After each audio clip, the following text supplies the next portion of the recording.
Hello everyone, I hope you are doing well. Today we will talk about how to fix or how to solve the problem of Bluesky.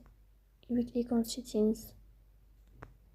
Here we click on apps, default apps, app settings. In this list here you will search about Bluesky. Then we click on first stop and you will click OK.